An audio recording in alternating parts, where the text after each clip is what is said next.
Kangaroo walkabout area. My name is zookeeper Naomi and we're here with all of our macropods.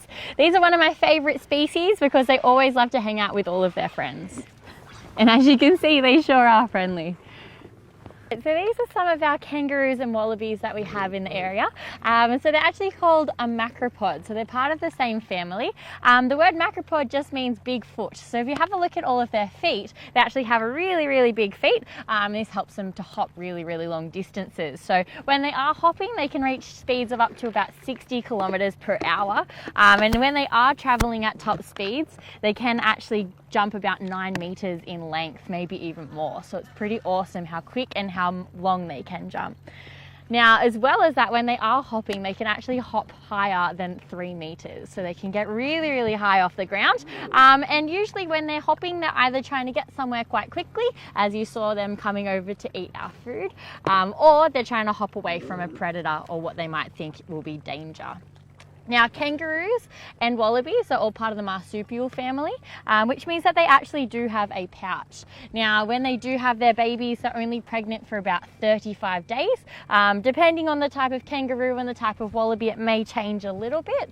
But when this baby is born, it's actually only about the size of a jelly bean, so it's extremely tiny. Now, when it's born, it will climb its way up into its mum's pouch. At this point, it doesn't actually have any fur or any eyes. All it really has is 2 little paws to make its way to mum's pouch, and then from there, that's where it's going to stay for a few months. Now, in this time, it's going to become more confident, it's going to grow a little bit of fur, it's going to get a little bit bigger, and soon enough it'll be more confident to come in and out of the pouch a little bit. Now, when it is doing this, the mum will be completely looking after it. So at about 5 or 6 months of age, that's when it will start to pop its head out a little bit more, become more confident. It then will start to hang near mum's side and start to grow a little bit too big to fit into mum's pouch anymore.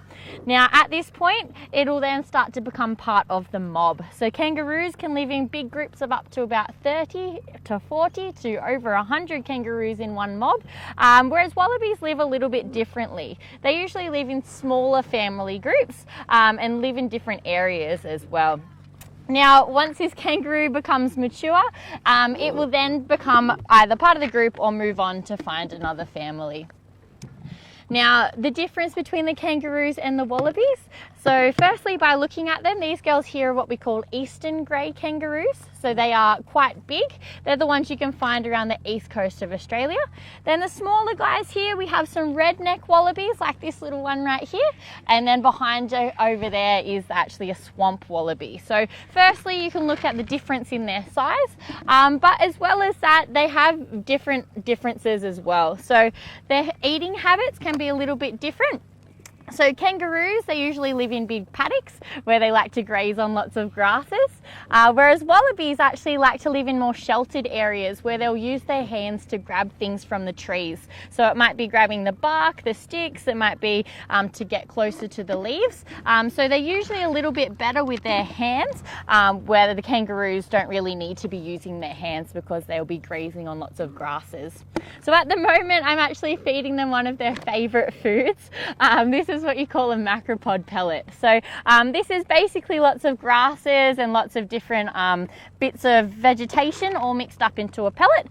So it's pretty much a whole diet for them. Now, if you have a look at them at the moment, they're actually going to be standing up looking around. There's a few noises happening, so you can see that they can actually move their ears independently of each other. So, but just watching here, these guys will be moving their ears different ways, and this is so they can hear absolutely everything around them. So they're always alert and looking for anything, any danger or anything that might be coming up close to them. The kangaroos are usually more active at dawn and dusk, which means in the morning and in the afternoon. In the middle of the day, our native animals are usually sleeping or resting. It does get quite hot here in Australia, so to deal with the heat, they actually spend most of the hottest part sleeping. Now, when they do this, they're going to be laying underneath a nice big branch or in the shade somewhere. And then as the sun does go down and the heat starts to disappear a little bit, it gets a bit cooler, that's when they will start to adventure out and find some more food to be feeding on. So because these guys do often come out when the sun is rising or setting, if you are driving along the road, just be super careful and watch out for our native wildlife, because they can accidentally be hit by cars. If you accidentally do hit a kangaroo, always make sure to check the pouch, because there could be a little joey inside. And if that is the case, you can call a wildlife rescuer to help rescue that joey. Being a marsupial, our kangaroos are actually closely related to many of our Australian wildlife. So things like our kangaroos, our koalas, our wombats, possums, these are all really closely related, and they all share that pouch that they do raise their babies in.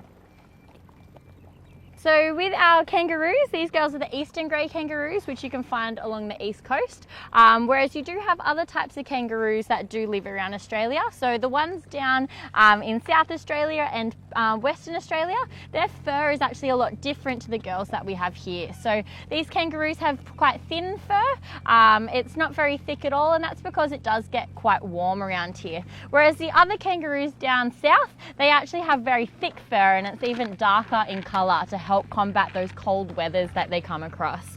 The other type of kangaroo that we do get is called a red kangaroo, and they're the ones that get really big. So the 2 meter tall, the ones that look like they're bodybuilders, they have huge big muscles. They're our big boy red kangaroos, so they're our big boomers is what we call them. Whereas the wallabies, they live in different areas, so they're usually found hiding underneath different shrubbery and in different areas of Australia.